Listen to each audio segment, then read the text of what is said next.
morning, Bucknutters. Welcome to the Bucknuts Morning 5 here on Monday, November 12th, 2018. I am Dave Biddle, very happy joined by the Dean of Ohio State football recruiting, Bill Kurelic, and he's also a freshly minted grandpa, so congratulations on that, my friend. And, Dean, we're going to talk about, some 5 guys in particular that are at least candidates to flip to Ohio State, kids in the 2019 class. We'll start with Justin Jacobs, kid out of the Dayton area, Clayton Northmont, committed to Iowa, 4-star linebacker.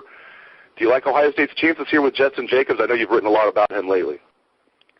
Yeah, actually, Dave, I just talked to Justin yesterday on Sunday evening, and, I guess I kind of look at these 4 guys in a category way, I guess you'd say, and Justin would be kind of in the middle category. I think he could commit, but it's not a done deal by any stretch. And I've kind of said that from the very beginning. You look at these 4 Ohioans, and for different reasons, they were not offered particularly early by the Buckeyes, and, they obviously committed elsewhere. So to assume that any or all of them are automatically going to flip to Ohio State, I really felt like that, was a bad assumption from the get-go.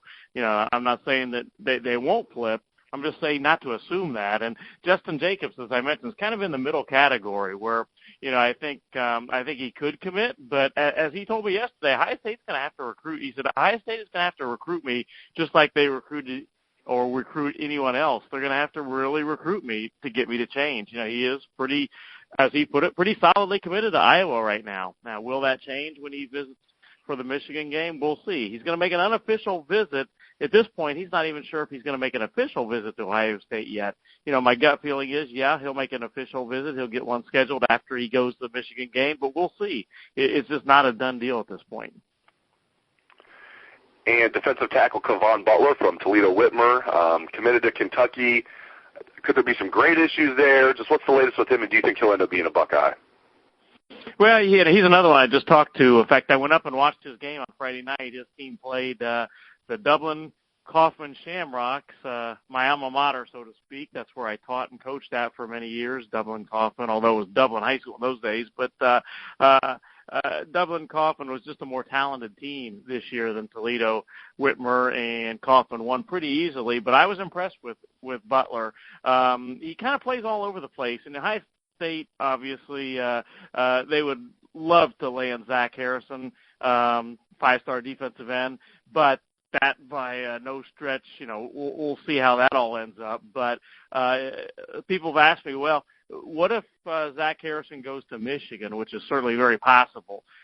Is there any other defensive ends that Ohio State's recruiting? And I wouldn't rule out Kevon Butler as a defensive end. Everybody's got him slotted in as a defensive tackle, and that's what I think he'll play. But he plays all over for Whitmer. He plays end on both sides, tackle on both sides.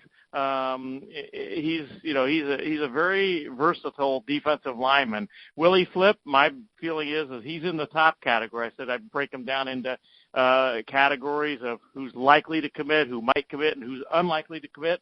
Butler, I think, is in the more likely to commit to Ohio State or flip to Ohio State category. Again, it's not a done deal. He's still committed to Kentucky. Michigan State is trying to get him to make an official visit. They recently offered. But of the 4 Ohioans, he's the guy that I like most as being the most likely to commit or flip to Ohio State. What category would you put J.D. Duplain in? Of course, the offensive lineman from Strongsville who's committed to Michigan State. He'd be in the lower category, so to speak, of the least likely at this point to flip. He came to Ohio State's offensive line junior day back in February, and I actually talked to him that day in person, and he really liked it at Ohio State. Had Ohio State offered him at that early point, I think he would have committed at that early point, but that was very early. Like I said, it was back in February. He then, as we know, he ended up committing to Michigan State. He is considering Ohio State, I'll say that. It's absolutely not out of the question he could flip to the Buckeyes, but he'd be in the least likely category. And I just feel like he's leaning towards staying with JD, or I should say with Michigan State at this point. Do things change in East Lansing? who knows? There's always rumors that maybe there could be a change at some point. I don't think that's going to happen. But, if things stay the way they are right now, I feel pretty confident in saying that right now he is leaning towards staying with the Spartans, and we'll kind of see what happens. But, he's an offensive lineman. I think the Ohio State would like to add another interior offensive lineman to this class, and he's a good one, has had a good senior season, a very good senior season. And we'll see what he decides. But right now he'd be in the category of likely to stay with his original commitment. Not good news for the Buckeyes there, of course. Tommy Eichenberg, linebacker, Cleveland St. Ignatius, committed to Boston College. Much of a chance that he'll flip to Ohio State, Bill? He's actually another guy that I went up and saw not too long ago. Back in October, I drove up to Cleveland to go to practices of J.D. Duplain and Tommy Eichenberg.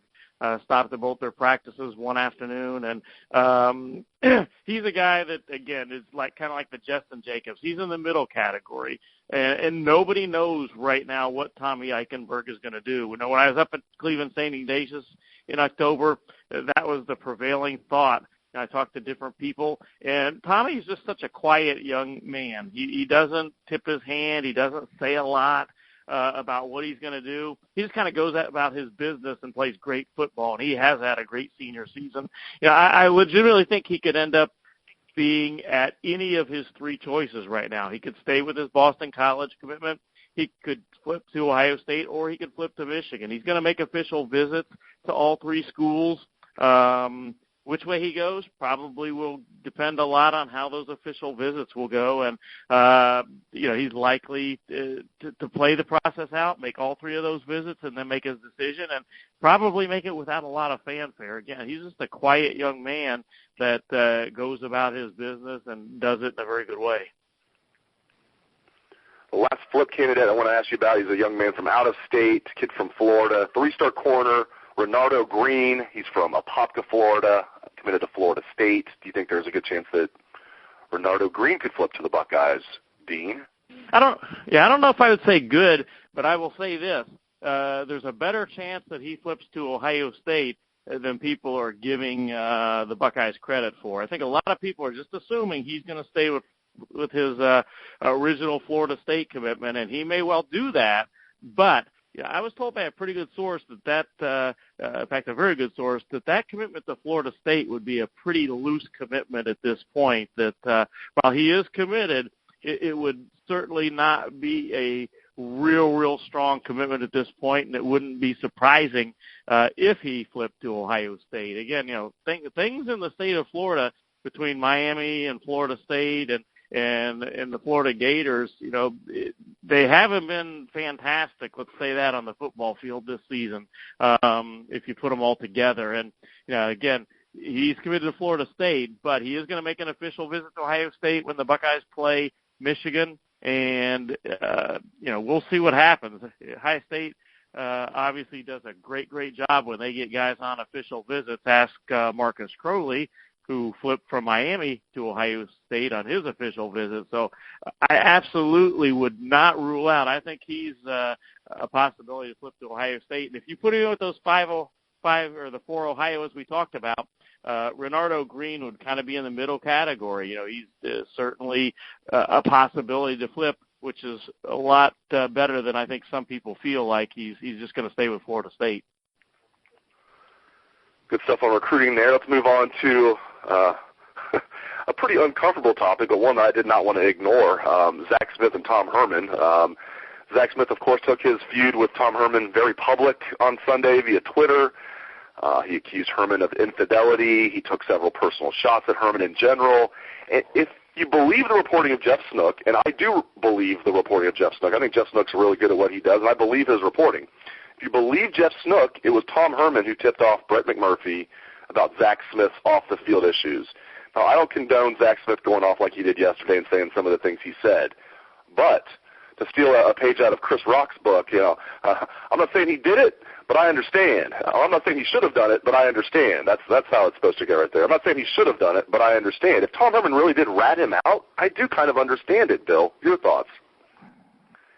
I guess I'm in the same boat as you are, Dave. I guess I do understand it. And, way back, I don't know if you remember, Dave, you probably do with your great memory, but there was a boarding house item that had Tom Herman's wife connected to the whole situation, too, of the Urban Meyer and Zach Smith and everything. And, that was quite some time back in the boarding house. And so, there has long been a connection there of the two and everything. And again, it's difficult to say exactly what happened and who was right and who was wrong. But I agree with you with the stuff that, I think he's a good reporter, and I just don't dismiss the things that he necessarily says. I think that they inclined to think that they probably are true. So tough thing to talk about, as you mentioned, Dave, and I would tend to agree with what you're saying. Yeah, it's going to be interesting I'm sure Tom Herman won't have much to say about it. He will be asked about it at his press conference today. So our friends at our Texas site on 24/7 Sports will have coverage of that. Urban Meyer, I doubt will be asked about today. And if he is, he'll give a no comment, so it doesn't matter. But I doubt anybody's going to waste one of their questions asking Urban about that, something they know he's going to give a no comment about. Before I let you go, real quick, the Michigan State game, if you were told me coming into that game, Ohio State wins by 20 at Spartan Stadium, I'm just like, wow, that's by far their most impressive performance of the season. And maybe it still is, but a lot of people have asked me this. I mean, Michigan State kind of looked like a bad team. They're a good defense, but when they have a banged-up quarterback, they can't do anything offensively. Lewerke's banged up. So I just, a couple of days removed, how do you feel about that Michigan State win? Obviously a good win, but, Michigan State kind of looked like a bad team, though. Just, I don't know, your thoughts on Ohio State's win over Michigan State? I think Ohio State helped them look like a bad team. They that's true. You got to give the Buckeyes credit for they played the first half was kind of like watching paint dry. It wasn't the most exciting game in the world, but that's what you expect when you get Ohio State at Michigan State in November on a really cold day. I think it helped that, as you mentioned, the quarterback situation in Michigan State was bad. And I don't know that Mark D'Antonio, who I think is an outstanding coach, I don't know that what he did exactly helped the situation. I'm not a big fan of flipping quarterbacks back and forth, to be honest. Maybe he had to do that because of the injury situation. But when Ohio State gets somebody that is one-dimensional, so to speak, that their quarterback is banged up and they can't throw the ball real well or whatever, I think that makes for it tough to beat an Ohio State defense. And I again realize that this hasn't been a great Ohio State defense by any stretch this season, but there's still some very good players out on that side of the ball for the Buckeyes. There's some very highly recruited players on defense for Ohio State, and when you get them in a situation where they know the quarterback is not going to hurt them, I think that they can do what they did on Saturday, and that's play extremely well. It was a very good performance, and certainly Michigan State was a top 25 team, and Ohio State went to their place and beat them pretty soundly, really, and I think you got to give credit to the Buckeyes. Yeah, that's well said. Michigan State did look bad, but largely because Ohio State made them look bad, and that's a really good point. Good stuff overall. Great stuff from the Dean of Ohio State Football Recruiting, Bill Kurelic. Really appreciate it, Bill, and really appreciate our listeners out there for tuning into the show. Again, Urban Meyer today, 11:45 a.m. As usual. Keep it locked to Bucknuts. Thanks again to everybody. Let's hear that Buckeye swag, best damn band in the land. Swag, swag, swag, swag, swag, swag, swag, swag.